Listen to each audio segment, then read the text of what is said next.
प्यारे विद्यार्थियों, आज के इस वीडियो में अपन कक्षा 10वीं विषय गणित एनसीईआरटी 2021 का जो बदला हुआ पाठ्यक्रम है उसी के अंतर्गत अध्याय 5 समांतर श्रेणी का अध्ययन करेंगे। तो नमस्कार विद्यार्थियों, मैं अनिल प्यासी आपकी अपनी क्लास प्यासी क्लासेस में बहुत बहुत स्वागत करता हूं। विद्यार्थियों, जैसा आप लोगों को मालूम ही है कि इस वर्ष 2021 का पाठ्यक्रम 30% हर विषय का कम हुआ है। गणित विषय का भी पाठ्यक्रम कम हुआ है। यहाँ तक ये जो अध्याय आज अपन पढ़ेंगे, टॉपिक पढ़ेंगे समांतर श्रेणी, इसमें भी एक विशेष प्रकार के प्रश्न है। समांतर श्रेणी के n पदों के योगफल पर आधारित दैनिक जीवन पर जो आधारित प्रश्न होते हैं उन्हें हटा दिया गया है। यदि आप कहेंगे कमेंट करके तो मैं इस पर पूरा वीडियो कि गणित विषय में कौन कौन सी विषय वस्तु को हटाया गया है उनका पूरा का पूरा विश्लेषण करते हुए कि क्या हटाया गया है, क्या आएगा और क्या आपको पढ़ना चाहिए, आप तक वीडियो बना करके पहुंचा दूंगा। तो विद्यार्थी, वैसे आपको कोई चिंता करने की बात नहीं है। हम जो वीडियो आप तक पहुंचा रहे हैं नवीन पाठ्यक्रम के अनुसार ही है, तो आप इनसे देख करके बहुत ही अच्छे से अपनी पढ़ाई कंटिन्यू जारी रख सकते हैं। और हाँ, इसी तरह के और भी वीडियो देखने के लिए आप इस साइट पर यहाँ देखिएगा, लाल कलर से सब्सक्राइब लिखा होगा, उसको टच कर लीजिएगा, जिससे इसी प्रकार के और भी वीडियो आपको कंटिन्यू मिलते रहेंगे। यह पूर्णतः निःशुल्क है, इसे तो आपको कोई शुल्क नहीं देनी होगी, यह पूरा निःशुल्क है, तो इसकी आप चिंता ना कीजिएगा। आप एक बार टच कर लीजिएगा और बेल आइकन घंटी का जो चिन्ह आएगा उसमें भी ऑल पे टच कर दीजिएगा, जिससे नोटिफिकेशन भी मिलता रहे। तो विद्यार्थी, शुरुआत करते हैं आज की कक्षा। तो सबसे पहले जान लेते हैं समांतर श्रेणी का अर्थ। तो समांतर श्रेणी का अर्थ जानने के लिए इसके नाम पर ही जाएं अपन। तो समांतर, समांतर अर्थात समान अंतर, यानी कि पदों में समान अंतर हो। तो जैसे हम एक उदाहरण लें समझने के लिए, हमने कहा 10, उसके बाद हम कह रहे हैं 20। अब हम कह रहे हैं कि अगली संख्या या अगला पद क्या होगा, तो आप बिल्कुल फट से बता देंगे सर 30। अच्छा, कैसे बताया आपने? ये अनुमान लगा लिया ना कि सर ने पहला पद 10 बताया, फिर 20 बताया, तो 10 का अंतर है तो अगला पद 30 होगा। हमने कहा और क्या होगा आगे, क्या अगला पद बताया, तो कहेंगे आपका 40। कैसे निकाल रहे हैं आप? 10-10 जोड़ जोड़ करके, यानी एक प्रकार से देखा जाए तो सभी पदों में क्या है, 10-10-10-10 का अंतर आ रहा है। 10, 20, 30, 40 इस टाइप से, है ना। तो ये जो सब में अंतर आ रहा है, 10-10 का जो अंतर आ रहा है, इसको अपन क्या कहती है? इसको अपन कहते हैं सर्वांतर, इसको डी से दर्शाते हैं। अच्छा, एक और दूसरा उदाहरण लेते हैं। जैसे हमने कहा 2 के बाद हम कह रहे हैं 5।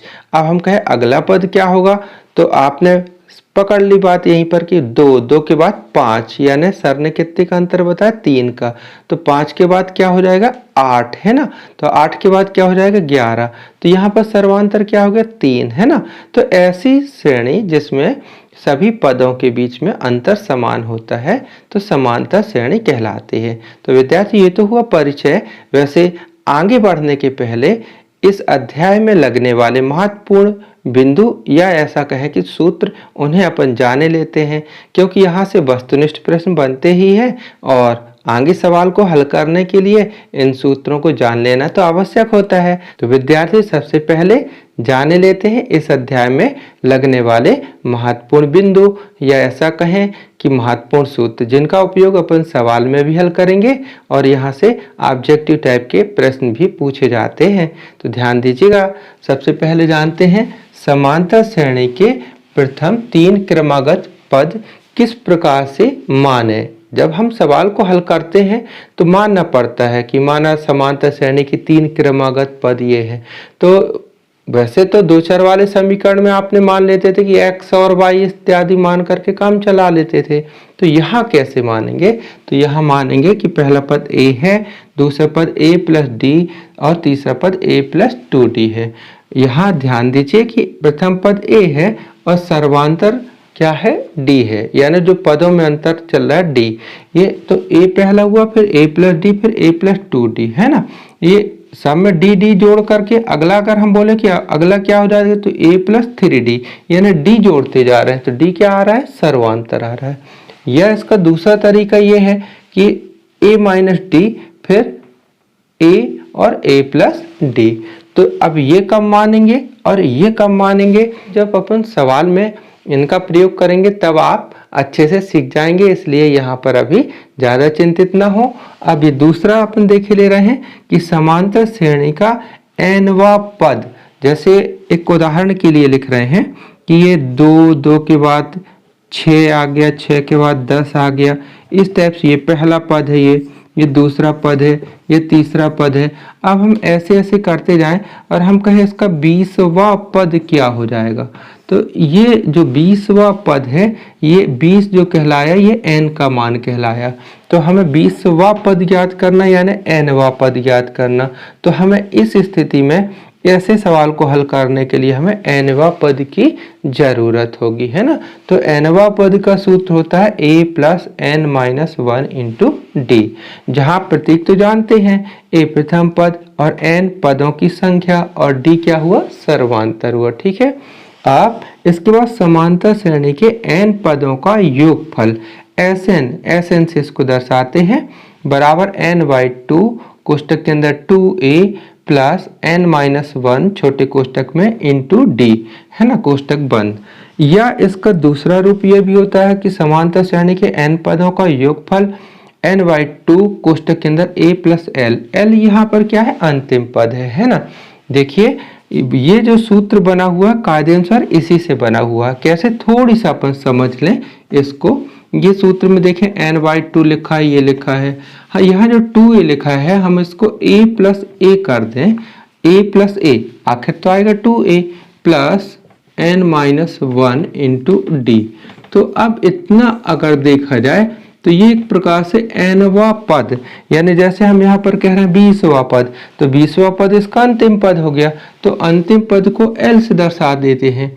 तो ये देखिए सूत्र कितना बन जाएगा, ये n/2 a प्लस इसकी जगह पर क्या आ गया, l, है ना। तो ये सूत्र यहाँ पर ये बन गया। तो कभी ये लग जाता है, कभी ये लग जाता है। अब कहाँ कौन सा लगेगा ये सवाल की स्थिति पर निर्भर करेगा। ठीक है। आप ये यहाँ पर देखते हैं, ये क्या है, प्रथम n प्राकृत संख्याओं का योगफल। ये भी आप निकाल सकते हैं पर ध्यान रहे तो ज्यादा अच्छा है। कई बार खाली स्थान में आ जाता है कि प्रथम n प्राकृत संख्याओं का योगफल कितना होगा, तो आप ये लिख सकते हैं। तो विद्यार्थी सबसे पहले आप इन बातों को अपनी नोट्स कॉपी में नोट्स कर लीजिए, अच्छे से लिख लीजिए और इन्हें ध्यान भी रखिएगा, क्योंकि यहाँ से ऑब्जेक्टिव टाइप क्वेश्चन आते हैं और अब जब सवाल हल करेंगे ना अपन, तो इनकी ज़रूरत भी पड़ेगी। और इसके बाद अपन देखते हैं जो वेरी इंपॉर्टेंट क्वेश्चन है, परीक्षा में कई बार पूछे जा चुके हैं, उन्हीं प्रश्नों का अपन यहाँ पर अभ्यास भी करेंगे। तो सबसे पहले फटाक से नोट कर लीजिए। ठीक है। तो विद्यार्थियों देखते हैं सबसे पहले एक सवाल कि समांतर श्रेणी 2, 7, 12 फिर यह डैश डैश डैश डैश का 10वां पद, यानी ये पहला पद हुआ, ये दूसरा, ये तीसरा, तो इस प्रकार से श्रेणी का 10वां पद क्या होगा, 10वां पद ज्ञात कीजिए। ये क्वेश्चन हुआ। तो यहाँ पर जब हम हल करेंगे तो पहले जो चीज अपन को प्राप्त है वो लिख दीजिए। हल प्रथम पद क्या है, यहाँ पर फटाक से आप बता सकते हैं। प्रथम पद को अपन a से दर्शाते हैं, तो प्रथम पद a बराबर क्या हो गया, 2।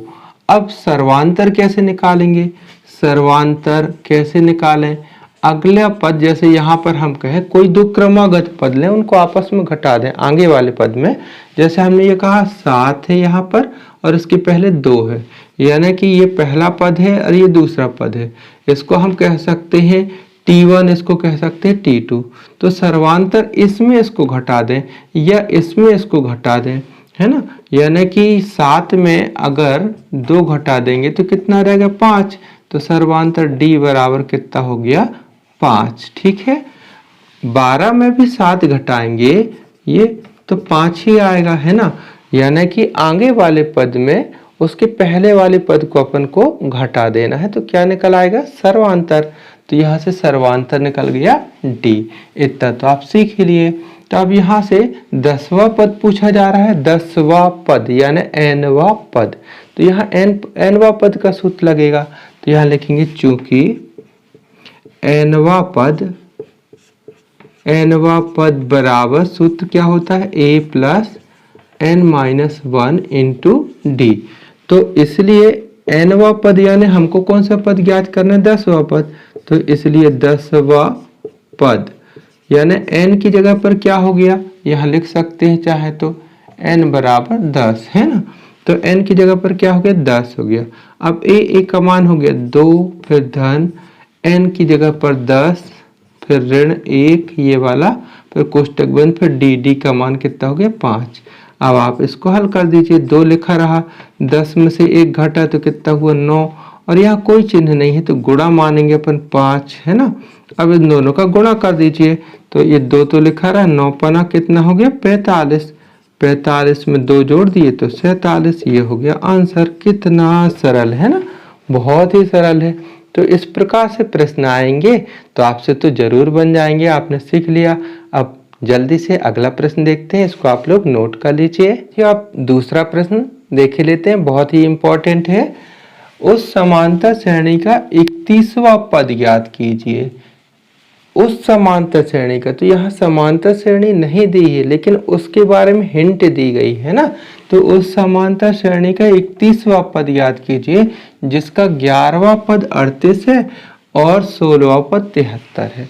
अब पहले के सवाल में तो प्रथम पद दिया था, सर्वांतर दिया था, यानी समांतर श्रेणी में अगर प्रथम पद और सर्वांतर दिया है तो अपन प्रायः सब कुछ उसके बारे में जानकारी निकाल सकते हैं। लेकिन यहाँ पर तो प्रथम पद भी नहीं दिया, सर्वांतर भी नहीं दिया है ना, तो आप कैसे करें, तो यहाँ तो अपन को मानना पड़ेगा। तो सबसे पहले माने लेते हैं, क्या माने लेते हैं कि माना समांतर श्रेणी का प्रथम पद, प्रथम पद को ए से मानते हैं, ठीक है, तथा सर्वांतर का से मान लें, सर्वांतर को डी से, ठीक है, सर्वांतर बराबर डी। अब इसके बाद अपन चलेंगे प्रश्नानुसार, ठीक है, बहुत ही आसान है सवाल, अपन स्टेप बाय स्टेप चलते जाएं बस। तो प्रश्नानुसार क्या कहा गया, यहां से अपन पढ़े इतना कि 31वां पद तो अपन को ज्ञात करना, ठीक है, ये तो मेन क्वेश्चन है, ये मेन भाग है। यहां से देखते हैं जिसका 11वां पद कितना है 38 है ना। तो प्रश्नानुसार यहां लिखेंगे 11वां पद बराबर 38, ठीक है। अब यहां पर nवां पद का सूत्र लगा दें, तो nवां पद का सूत्र क्या होता है, जो कि nवां पद का सूत्र आप जानते हैं a plus n minus 1 into D. तो यहाँ पर n की जगह पर अपन को पता चल गया कि कौन सा पद लेना है, 11वां पद। तो n की जगह पर अपन यहाँ पर क्या लिखेंगे, 11 लिखेंगे यहाँ पर, ठीक है, ये 11 लिखेंगे, ठीक है, क्योंकि 11वां पद है। तो अब इसको अपन आगे हल करें तो कितना हो जाएगा, a प्लस 11 में से 1 गया तो 10 हो जाएगा, 10 d बराबर 38। ये बन गया आपका क्वेश्चन नंबर 1, पहला समीकरण बन गया। अब हम आगे पढ़ें, ये तो अपना मेन भाग था ना, इसका ज्ञात करना 31वां पद। ये अब दूसरा ये है एवं 16वां पद, ये दूसरी शर्त से सवाल किए है ना। तो यहाँ लिखेंगे पुनः प्रश्नानुसार, दूसरी शर्त है तो अब पुनः लगा दिए, पुनः प्रश्नानुसार 16वां पद। तो 16वां पद बराबर कितना है, 73 है। विद्यार्थियों आप समझ सकते हैं कि जैसे पहला पद a है, ठीक है, तो दूसरा पद a प्लस डी कहला रहा है, तीसरा पद a प्लस 2d कहला रहा है, ये पहला, ये दूसरा और ये तीसरा। दूसरे पद में 1d आया, तीसरे पद में 2d आया, यानी d एक घट जाता है ना। तो उसके अनुसार यहाँ पर आप डायरेक्ट, जैसे यहाँ पर देखिए 11वां पद यहाँ पर तो 10 आ गया, तो 16वां पद में यहाँ पर कितना आएगा, 15 आएगा। कैसे आएगा, इसी सूत्र से आएगा, आप इससे निकाल करके देख सकते हैं कैसे, a plus n minus 1d बराबर ये 73। अब n का मान यहाँ पर क्या हो गया, 16, ठीक है। तो ये जो n है, तो n की जगह पर अपन क्या लिख देंगे, यहाँ पर ये n की जगह पर लिख देंगे 16। तो क्या बन जाएगा समीकरण, a प्लस 16 में से 1 गया तो 15d बराबर 73। अब ये समीकरण नंबर 2 हो गया, ये समीकरण 1, ये समीकरण नंबर 2। अब अपन को क्या करना है, इनको हल करके पहले ए और डी का मान ज्ञात कर लें, फिर तो सवाल बहुत आसान है। तो अब इनको हल कैसे करें? आपने पिछले वीडियो में बहुत पहले दो चर वाले रैखिक समीकरण को हल करने की विलोपन विधि, प्रतिस्थापन विधि पढ़ ही चुके हैं। आई बटन पर लिंक है उस वीडियो की, आप चाहे तो फिर से देख करके रिवीजन कर सकते हैं, ठीक है।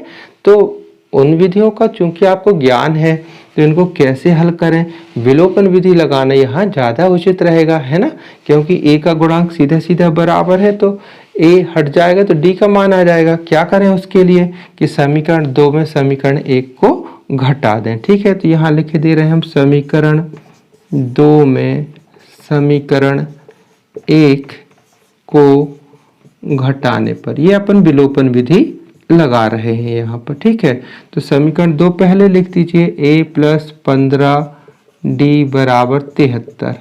अब इसके नीचे ये दूसरा a + 10 d बराबर 38। अब अपन को चूंकि घटाना है तो ये कोष्टक लगाए, ऋण लगाते हैं अपन, तो ऋण का अंदर गुणा होगा तो ये ऋण हो जाएगा, ये भी ऋण हो जाएगा, ये भी ऋण का हो जाएगा। तो a प्लस का नीचे माइनस का तो ये तो कट गया। अब 15 में से 10 डी चले गए तो कितने बच गए? 5 डी, फिर बीच में बराबर। अब यहाँ पर 73 में अपन को 38 घटाना है, 35, ठीक है। आप चेक भी कर सकते हैं ना, 8 + 5 13 की 3 है, 3 3 6 7, ठीक घटाया अपन ने, है ना। और जोड़ने घटाने में सावधानी रखना चाहिए, जल्दबाजी नहीं करना चाहिए, क्या गलतियां हो जाती हैं, है ना। तो इसलिए d बराबर कितना होगा? अब पक्षांतर कर देंगे 5 का, तो 5 यहाँ चूंकि इंटू में है, यहाँ बटे में हो जाएगा, तो 35/5, तो 5 से डिवाइड हो जाएगा तो कितना हो जाएगा? d बराबर 5 × 7 = 35, यानी d का मान आ गया 7। अब d का मान आ गया आपके पास, तो चाहे तो आप इसको समीकरण 1 में रख दें, चाहे तो 2 में रख दें, तो काय का मान आ जाएगा? a का, ठीक है ना। पूरा है ना, विलोपन विधि तो है ही है, पूरी है। तो यहाँ लिखते हैं समीकरण 1 में रख देते हैं हम d का ये मान। तो यहाँ लिखेंगे, इसके नीचे हल करना है एक्चुअली, यहाँ लिखेंगे समीकरण 1 में d बराबर कितना निकला? 7, d बराबर 7 रखने पर, तो यहाँ समीकरण 1 कहाँ है आपका? ये a + 10d, कितना है? a + 10 और फिर इंटू d, तो d का मान कितना निकला? 7, तो अपन ने कोष्टक बनाया 7, यहाँ लिख दिए बराबर 38। ये अब यहाँ से हल करें तो a रहेगा, 10 का इसमें गुणा किए 70 हो गया बराबर 38। एक एक स्टेप बताने की कोशिश कर रहे हैं विद्यार्थी, जैसे सबको समझ में आए, है ना। अब यहाँ इसका पक्षांतर कर देंगे तो a बराबर कितना हो जाएगा? 38 - 70, ठीक है। अब इसको आपस में घटा दीजिए, तो घटाएंगे तो ये संख्या प्लस की, संख्या माइनस की, तो जो उत्तर आएगा माइनस का ही आएगा, क्योंकि माइनस की संख्या बड़ी है। तो यहाँ अपन ने घटाया 70 में 38 घटा रहे हैं, तो यहाँ 2 बच गया, एक सुधार लिया तो 6 हो गया, तो 6 में से 3 गया तो 3 बचा। लेकिन ये 32 जो आए काय का आएगा? माइनस का आएगा, क्योंकि बड़ी संख्या ऋण की है, ठीक है ना। प्लस माइनस की संख्या घट जाती है ना, चिन्ह बड़ी संख्या का होता है। तो a का मान आ गया कितना? -32, ठीक। अब a का मान मिल गया आपके पास, ये a का मान मिल गया और ये मान मिल गया d का। अब इसने क्या पूछा है सवाल में पूछा कि 31वां पद ज्ञात कीजिए। तो अब तो पहले जैसा हो गया सवाल, यहाँ लिखेंगे चूंकि nवां पद बराबर a + n - 1 × d, तो अपन को निकालना है 31वां पद, तो यहाँ लिखेंगे 31, इसलिए 31वां पद बराबर a का मान कितना निकला? -32, ये लिख दिए a की जगह पर, प्लस ये फिर n कितना, n का मान कितना कहलाएगा? 31, तो ये n की जगह पर 31, क्योंकि 31वां पद याद करना है, -1 d का मान कितना है? 7, तो यहाँ पर अपन ने लिखा 7। अब इसको आप हल कर दीजिए आराम से, -32, फिर यहाँ पर धन, इन दोनों को में से अपन ने घटा दिया, तो 31 में 1 गया, 30 बचा, 30 यहाँ कोई चिन्ह नहीं, गुणित 7, ठीक है। तो कितना हो गया? -32 प्लस इसका 7 21 और ये वाला 0, 210। 210 में आप 32 को घटा दीजिए तो कितना बचेगा? 178, लेकिन 178 काहे का बचेगा? प्लस का, क्योंकि बड़ी संख्या धन की आएगी। ठीक है, तो ये आपका आंसर हो गया। आंसर यहाँ पर लिख देंगे। तो विद्यार्थियों, है ना कितने सरल सवाल इसके समांतर श्रेणी के, इसे आप नोट कर लीजिए। तो विद्यार्थियों, अब एक नया सवाल देखे लेते हैं, लेकिन ये भी बहुत ही आईएमपी है ना। ये कैसा है कि 21, 18, 15 डैश डैश डैश का कौन सा पद ऋण 81 होगा।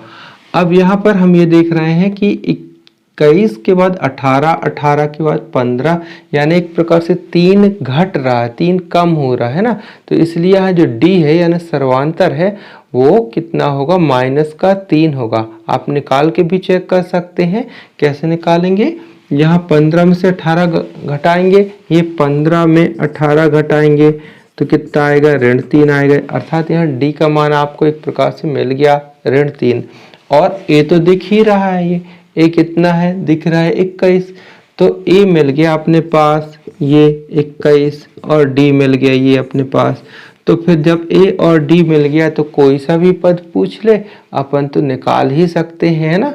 तो बहुत आसान है, देखिए कैसे करेंगे इसको, विधिवत रूप से कैसे करेंगे। हल लिख देंगे, ये सबसे पहले लिख देंगे दी गई ये कौन सी श्रेणी, समांतर श्रेणी है। ठीक है ना, समांतर श्रेणी कौन सी है, इसको अपन लिख दें 21, फिर 18, फिर 15, फिर डैश डैश डैश डैश ये। अब यहाँ पर कौन सा पद ऋण 81 है, तो हम कहते हैं माना इसका nवा पद कितना है, ऋण 81। ठीक है, लेकिन उसके पहले जो चीज दी गई है वो यहाँ पर नोट कर दें। लिख देंगे यहाँ a बराबर कितना है, पहला पद 21 एवं डी बराबर यानी सर्वांतर डी बराबर ऋण 3। कैसे आया, 18 में 21 घटाएं या 15 में 18 घटाएं तो सभी जगह कितना आएगा, ऋण 3। इसलिए तो ये कौन सी श्रेणी है, समांतर श्रेणी, सभी में अंतर बराबर आ रहा है। ठीक है, तो ए मिल गया यहाँ पर और डी मिल गया अपने पास। ठीक है, अब पूछ रहा कौन सा पद ऋण 81 है, तो यहाँ पर लिख देंगे माना दी गई समांतर श्रेणी का, ये शॉर्ट में लिख दिया हमने, समांतर श्रेणी का nवा पद कितना है, ऋण 81 है। तो nवा पद के नीचे nवा पद का आप सूत्र लगा दें, a + n-1 × d बराबर ऋण 81। अब जो पद आपको ज्ञात है उन्हें आप यहाँ भर दीजिए। तो a का मान कितना है, 21 ये लिखें, प्लस n का मान नहीं मालूम, ये तो ज्ञात करना है, ऋण 1। फिर डी का मान मिल गया है ऋण 3, ये ऋण 3 लिख दिए बराबर ऋण 81। इसको हल करना है तो पहले ये संख्या देखें, पक्षांतर कर दें इसको तो ये और आसान हो जाएगा। तो यहाँ पर हम 21 को इस साइड ले जा रहे हैं यहाँ पर, तो ये प्लस का इस साइड जा करके माइनस का हो जाएगा। ठीक है ना, तो यहाँ पर हमने क्या किया, ये देखें ऋण 81 तो लिखा हुआ है, यहाँ से 21 को यहाँ ले गए तो ये माइनस का हो गया। अब यहाँ तो केवल इतना बचा हुआ है तो यहाँ इतना अपन लिखे रहने दे रहे हैं, ये n-1 और ऋण 3 ये लिखे रहने दे रहे हैं। अब इसको आगे हल कर दें, यहाँ पर कितना हल हो जाएगा, चूंकि ऋण दोनों हैं इसलिए जुड़ जाएंगे तो 1 1 हो गया, 2 8 तो 10 ऋण का ही आएगा, है ना। ऋण की संख्या जुड़ जाती है, चिन्ह ऋण का ही होगा। और n-1 और ये ऋण 3 ये लिखा हुआ। अब ऋण 3 काहे में है, यहाँ पर गुणा में है, तो उस साइड पक्षांतर होगा तो काय में जाएगा, बटे में यानी भाग में। तो कितना आ जाएगा, यहाँ पर बचा क्या, n-1, तो ये इसके बटे में हो गया तो 102 बटे ये -3, तो माइनस माइनस पहली बार प्लस में आ जाएगा उत्तर, यानी कितना हो जाएगा, ये n-1 बराबर ये इसमें 102 और बटे में कितना लिखा हो 3, तो भाग दे देंगे, तो 3 तिरका 9, 1 बच गया, 2 उतार लिए तो 3 चौके 12, यानी कितना आया 34, तो इसको काटने पे आया 34। लेकिन हमें n का मान निकालना है तो n यहीं लिखे रहने दीजिए। इसको 1 को यहाँ ले जाएंगे तो माइनस से इस साइड जा करके प्लस का हो जाएगा, यानी हो जाएगा 34 धन 1, यानी n बराबर आ जाएगा 35। तो आंसर आ गया ये 35वां पद, है ना, n बराबर 35। तो आंसर बना के कैसे लिखेंगे, जिस भाषा में पूछा गया है आंसर लिखेंगे। n पद मतलब n का मान 35 हुआ, यानी 35वां पद ऋण 81 है। आंसर लिखेंगे 35वां पद बराबर ऋण 81। ठीक है, ये आंसर हो गया। तो है ना विद्यार्थियों, कितना सरल ये प्रश्न भी। तो आप नोट कर लीजिए और इन्हीं से मिलते जुलते और भी प्रश्नों का अभ्यास जरूर कीजिएगा। गणित अभ्यास का विषय है। ठीक है, अब यहाँ पर एक प्रश्न देखते हैं। 8 के प्रथम 15 गुणजों का योग ज्ञात कीजिए। तो यहाँ आपको ये जानना आवश्यक होगा कि गुणज क्या कहलाए, है ना। तो गुणज यानी एक प्रकार से अपवर्त्य, यानी कि अधिक उदाहरण से जल्दी आपको समझ में आएगा। जैसे हमने कहा 2 के गुणज, तो 2 के गुणज ये पहला तो 2 ही कहलाएगा, फिर 4, फिर 6, फिर 8, फिर 10, ये 2 के गुणज हो गए, है ना। यानी एक प्रकार से आपको 2 दूनी 4, 2 तीन 6, 2 का पहाड़ा जैसे लग रहा है। अर्थात प्राकृत संख्याओं को लगातार गुणा करने से जो संख्या प्राप्त होती है तो उस संख्या के गुणज कहलाते हैं। आप जान चुके हैं, है ना। संख्या पद्धति वाले पाठ में अपने पढ़ भी लिए हैं इसको। अब इसके बाद यहाँ पर कहा गया 8 के प्रथम 15 गुणज। तो हम सबसे पहले ये लिख दें कि 8 के गुणज, है ना। तो हल 8 के गुणज, अनंत होते हैं गुणज, है ना। तो अपन कुछ लिख देंगे उनमें से। तो पहला तो 8 ही कहलाएगा, फिर 16 कहलाया, फिर 24 कहलाया, फिर डैश डैश डैश डैश कर दे। लेकिन कहाँ तक, प्रथम 15 गुणज। तो ये देखें, पहला, दूसरा, तीसरा, ऐसे ऐसे करके जो 15वां पद यहाँ होगा, यहाँ तक का योग करना है अपन को। ठीक है ना, योग करना है। तो यहाँ पर हम क्या लिख देंगे, यहाँ पर इतना लिखने के बाद यहाँ लिख देंगे 15 पद तक।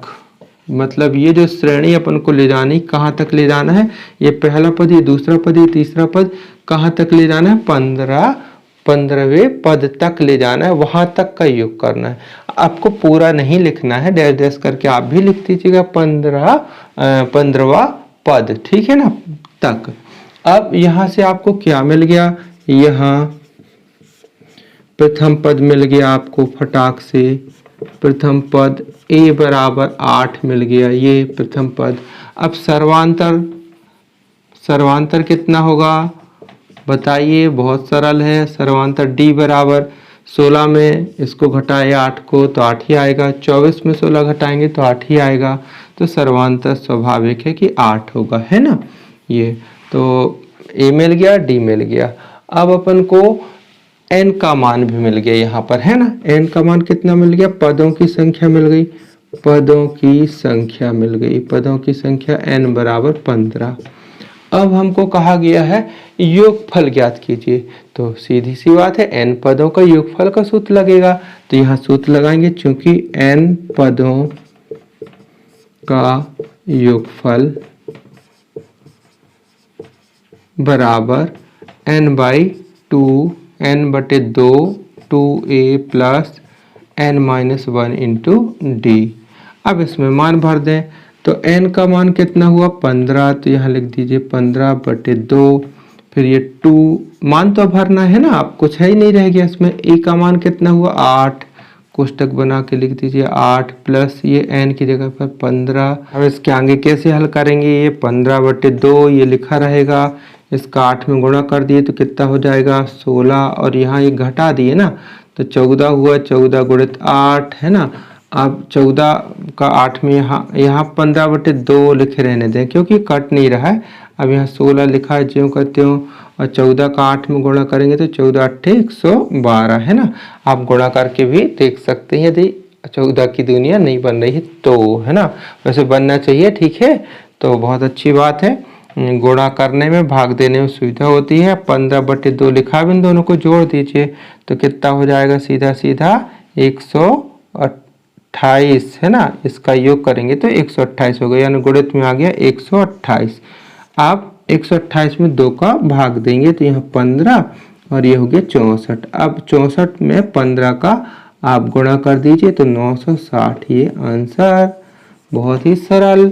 तो विद्यार्थी इस प्रकार के प्रश्नों का भी आप अभ्यास कीजिएगा। अब हम आपको कुछ गृह कार्य के तौर पर प्रैक्टिस के लिए कुछ सवाल देने जा रहे हैं, आप ज़रूर कीजिएगा, लेकिन उसके पहले आप इसको नोट कर लीजिए, ठीक है। तो पहला प्रश्न ये है कि किसी एपी यानी समांतर श्रेणी है ना, किसी एपी की प्रथम 14 पदों का योग 1050 है तथा इसका प्रथम पद 10 है ना, ए का मान मिल गया है ना, तो 20वां पद ज्ञात कीजिए, ठीक है।